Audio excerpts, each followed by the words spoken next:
Olá, gente, tudo bem? Sejam bem-vindos a mais essa videoaula aqui do canal Caderno Digital de Saúde e Segurança do Trabalho.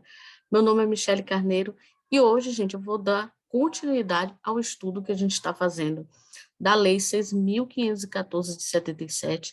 A gente já fez um estudo de alguns artigos dessa lei, né? Para quem ainda não assistiu, eu vou deixar o link aí na descrição do vídeo dessas videoaulas que a gente já fez o estudo, né?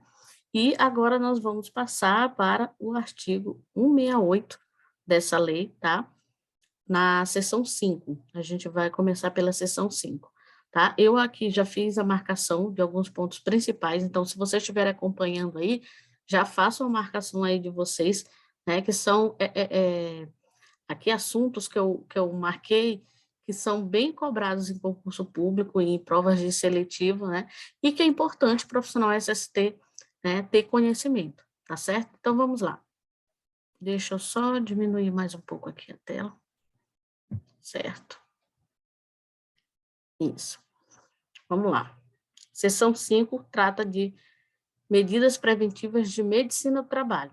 Lembrando que o artigo anterior que a gente estudou na aula passada, né, a gente parou no artigo 167, que tratava também de equipamento de produção individual NR6. Agora a gente vai tratar dos artigos que são relacionados à NR7, lembrando que a gente está fazendo o estudo da Lei 6.514, que é onde as normas regulamentadoras se basearam. Então, se vocês forem estudar as normas regulamentadoras, o certo é primeiro estudar essa lei 6.514, que vai do artigo 154 até o artigo 201. E é esse estudo que eu estou fazendo nessas videoaulas, tá certo? Então, vamos lá. No artigo 168, ele diz, será obrigatório, gente, ó, obrigatório o exame médico. Não é uma opção para a empresa, certo? É realizar o exame médico dos empregados. É obrigatório o exame médico do empregado por conta do empregador. Então, não se pode, a empresa não pode cobrar os exames médicos dos empregados, tá? É ela que é responsável, tá? Pelos exames médicos, tá ok? Então, vamos lá.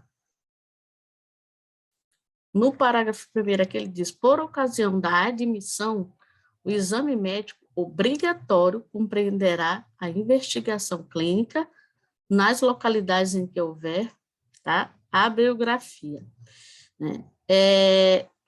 Dentro desses exames, gente, a gente tem 5 exames, são exames admissionais, os demissionais, exames periódicos, mudança de função e retorno ao trabalho, certo? A gente vai olhar com mais detalhes na NR7, que trata do PCMSO, tá? Então, a NR7, ela se baseou nesses artigos bem aqui, tá? Para poder falar sobre a questão dos exames médicos. Tá? Então, a base da NR7 é o artigo aqui 168, tá? Que trata sobre essas questões. E também o artigo 169, tá? Mas vamos lá, vamos continuar estudando aqui o artigo 68. O parágrafo 2º diz que, em decorrência de investigação clínica ou da bibliografia, outros exames complementares poderão ser exigidos, a critério médico para apuração da capacidade ou aptidão física e mental do empregado para a função, né, que deve exercer. Então, tem os exames básicos que são pedidos, né, e aqui está dizendo que o médico, né, vai ser a critério médico ele escolher exames complementares, que se fazem necessário, tá? O mesmo exame médico, parágrafo 4º, o parágrafo 3º, o exame médico será renovado de 6 em 6 meses, né, que são, a gente chama de exames periódicos, nas atividades e operações insalubres, e também dos exames que é feito anualmente, nos demais casos, tá? Então, se tiver atividades e operações insalubres, né, que são aquelas atividades que colocam em risco a saúde do colaborador, né, que o colaborador ele pode vir a adoecer nesse local, né, são riscos, se pode vir provocar algum tipo de doença, então, existem alguns que são feitos de 6 em 6 meses e outros que são feitos anualmente. A gente chama esse tipo de exame periódico, tá? Ó, o mesmo exame médico, que trata o parágrafo 1º, será obrigatório por ocasião da cessação do contrato. Aqui já é o exame demissional, tá, gente? Nas atividades a serem discriminadas pelo Ministério do Trabalho, desde que o último exame tenha sido realizado há mais de 90 dias, tá? Então, se for realizado há mais de 90 dias, né, por exemplo, um periódico que ele fez, aí em seguida, depois desses 90 dias ele foi demitido, ele vai ter que fazer, porque passou dos 90 dias, o exame demissional, tá? O parágrafo 5º diz que todo estabelecimento deve estar equipado com o material necessário à prestação dos primeiros socorros médicos, tá? Então, isso é muito importante, gente. Todo estabelecimento tem que ter esses materiais de primeiros socorros, tá? Artigo 69. Será obrigatória a notificação das doenças profissionais e das produzidas em virtude das condições especiais de trabalho, comprovadas ou objeto de suspeita de conformidade com as instruções expedidas pelo Ministério do Trabalho. A seção 6, gente, vamos para a seção 6 agora. A gente acabou de estudar esses 2 artigos que trata, né, da NR7, tá? Então, a NR7 se baseou nesses artigos aqui, o artigo 68 e o 69, tá? Então, marque aí do ladinho, esses 2 artigos correspondem à NR7, tá? Vamos para a seção 6, gente, que trata de edificações. Aqui a gente já passa para a NR8, né? Então, se vocês forem na NR8, vocês vão ver que ele está baseado nesses artigos aqui. Então, vamos lá. O artigo 170 diz o seguinte: as edificações deverão obedecer aos requisitos técnicos que garantam perfeita segurança aos que nelas trabalham. Então, toda edificação, seja ela horizontal ou não, ela tem que obedecer os requisitos técnicos, né, que garanta a segurança das pessoas que trabalham nessa edificação. O artigo 171 diz o seguinte: os locais de trabalho deverão ter, no mínimo, tá, gente, 3 metros de pé direito, tá? E esse pé direito, gente, é a altura livre do piso para o teto. Então, tem que ter, no mínimo, 3 metros. Porém, o parágrafo único, ele diz o seguinte: poderá ser reduzido esse mínimo, desde que atendidas as condições de iluminação e de conforto térmico. Pode diminuir, mas desde que seja atendidas as condições de iluminação e conforto térmico, compatíveis, claro, com a natureza de trabalho que é desenvolvida nessa edificação, tá? O artigo 172 diz o seguinte, que os pisos dos locais de trabalho não, ó, vou até marcar esse não aqui, ó, não deverão apresentar saliências nem depressões, tá? Por quê? Porque isso pode prejudicar, gente, a circulação das pessoas, certo? A circulação das pessoas e também de movimentação de materiais, certo? Vai impedir, vai dificultar e pode até acontecer um acidente. O artigo 173 diz, ó, abertura nos pisos e paredes devem ser protegidas, tá? De forma que impeçam a queda de pessoas ou de objetos, né? Então, principalmente em canteiro de obra, quando a edificação vertical, às vezes o pessoal deixa lá abertura no piso, e ali alguém pode cair, alguma pessoa pode cair, ou pode cair material e atingir uma pessoa lá embaixo. Então, aqui, ó, o artigo 173 é bem claro: as aberturas no piso e paredes serão protegidas, de forma que impeçam a queda de pessoas ou de objetos, tá? E isso aqui eles explicam melhor, né, como eu já falei para vocês, na NR8, que trata de edificações, tá?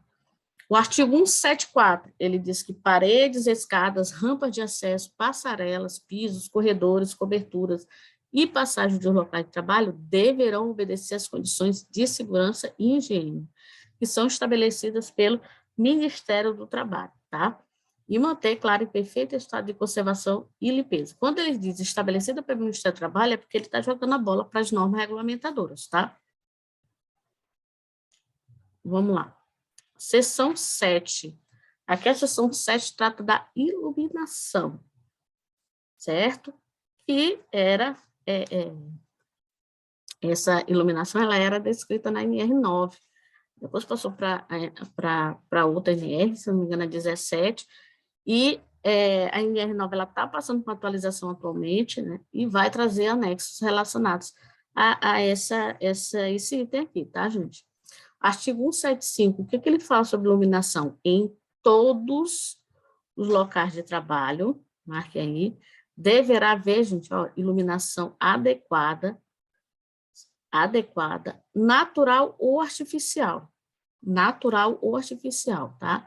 Então, no local de trabalho, todo local de trabalho deverá ter iluminação adequada, natural ou artificial, apropriada à natureza da atividade. A iluminação deverá ser uniformemente distribuída, geral e difusa. Por quê?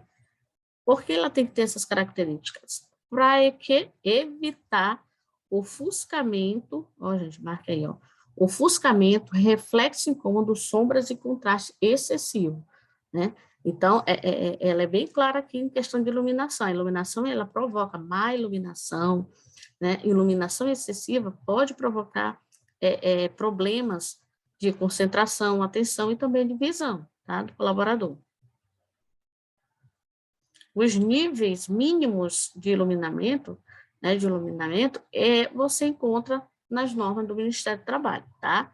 E a NR9 está passando por atualização, possivelmente ela vai trazer esse anexo aí também, tá? Agora vamos falar da questão do conforto térmico, tá? Conforto térmico, vamos aqui marcar. O artigo 176 diz que os locais de trabalho deverão ter, ó, gente, ó, ventilação natural, compatível com o serviço realizado. Porém, ela traz um parágrafo único, esse artigo aqui, ó. Ela diz, a ventilação artificial, ela será obrigatória sempre que a natural não preencha as condições de conforto térmico. Então, primeiramente, a gente tem que ter uma ventilação natural, que o artigo 176 diz, certo? Então, tem que ter, os locais de trabalho tem que ter ventilação natural.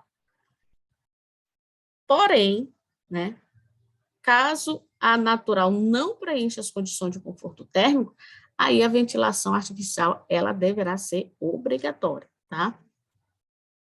Vamos lá. Artigo 177.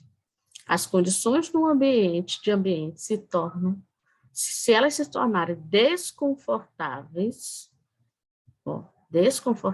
em virtude de instalações geradoras de frio ou de calor, será obrigatório, gente, marca a palavra aí, obrigatório.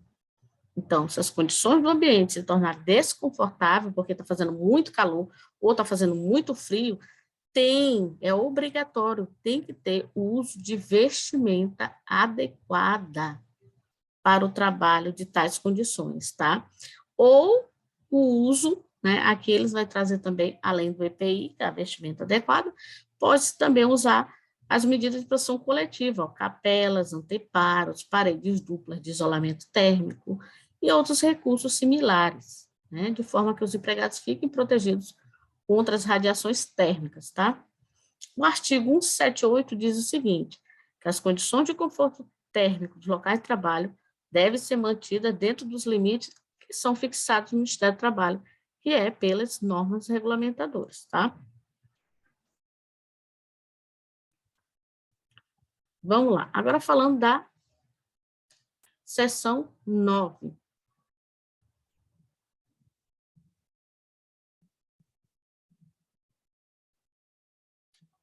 Seção 8. Agora a gente vai falar da seção 9, que trata sobre instalações elétricas. Artigo 179, tá? Então, o que que ele diz aqui?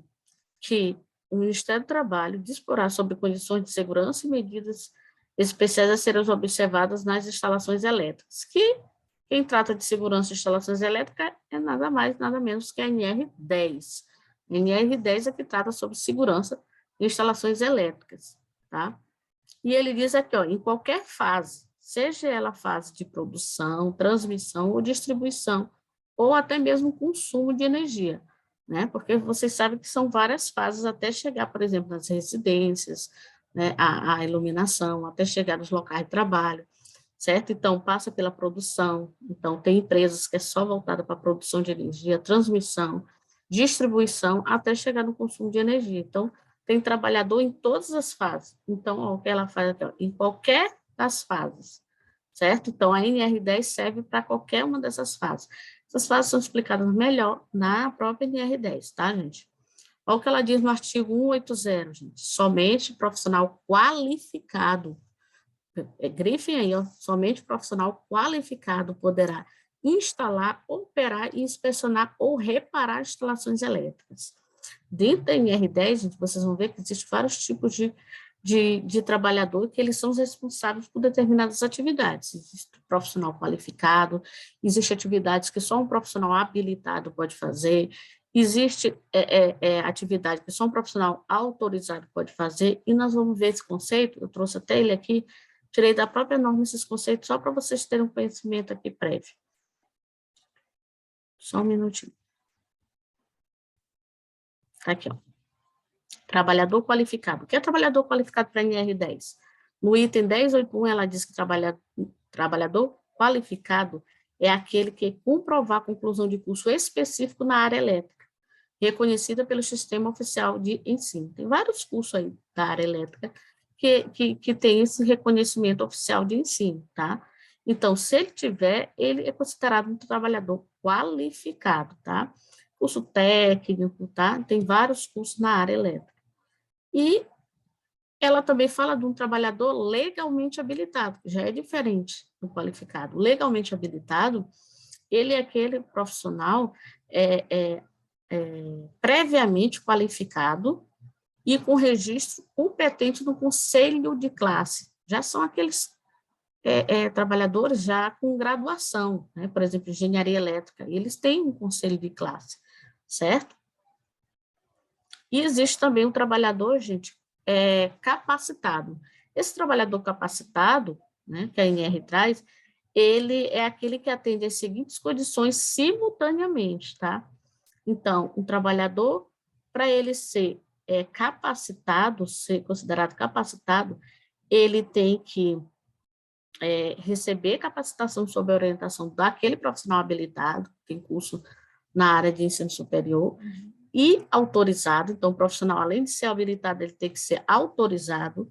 Então, vocês vão já entender o que é esse profissional autorizado. E tem que trabalhar sobre responsabilidade do profissional habilitado e autorizado.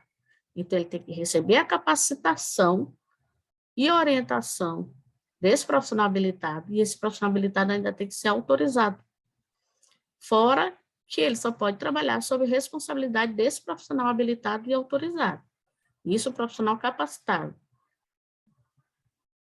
Olha um detalhe, a capacitação que ele recebe desse profissional habilitado só será válida para a empresa que o capacitou. Se ele trabalha na empresa A, recebeu uma capacitação de um engenheiro elétrico, por exemplo, que é um colaborador habilitado, não vai servir essa capacitação para a empresa B, se ele vier trabalhar em uma outra empresa, tá? Então, a capacitação só serve para a empresa que o capacitou. E o que é esse trabalhador autorizado? Trabalhador autorizado, gente, eles são aqueles trabalhadores qualificados ou capacitados, tá? Então, eles podem ter um curso na área técnica, né? E pode ser capacitado também profissional habilitado, ou pode ser também um profissional habilitado. Todos esses três que eu falei anteriormente, mas com anuência formal da empresa, certo? Então, a empresa autoriza eles a desenvolver essa atividade, tá? Então, eles são considerados profissionais autorizados. Por quê? Às vezes acontece de ter um engenheiro elétrico, ele é formado em engenharia elétrica, mas ele trabalha no RH. E ele é contratado pela empresa para trabalhar no RH. Então, ele não é um profissional, ele é um profissional habilitado, porque ele tem registro no conselho de classe, mas ele não é autorizado na empresa para trabalhar na área de engenharia elétrica, certo? Ele trabalha lá, um exemplo, no RH, certo? Então, ele não tem essa autorização, ok? A NR10, ela explica também, ela que traz esses conceitos, tá, gente? Então, se vocês quiserem dar uma lida na NR10, depois vocês podem estar olhando lá, que a NR10 foi baseada nesses artigos aqui, 179, 180 e 181.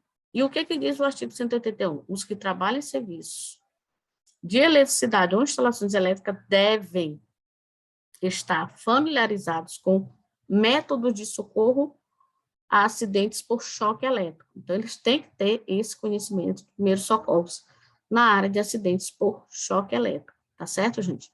Bom, essa aula eu vou encerrar por aqui. Eu vou dar continuidade na próxima videoaula, tá? Dos outros artigos. Eu espero que vocês tenham gostado. Deixe o like de vocês, isso é muito importante, tá, gente? Compartilhe com o colega de vocês também que estão estudando essa lei, tá? E se você ainda não for inscrito, se inscrevam aí no canal, é só clicar no botão inscrever-se, tá certo? E até a próxima aula.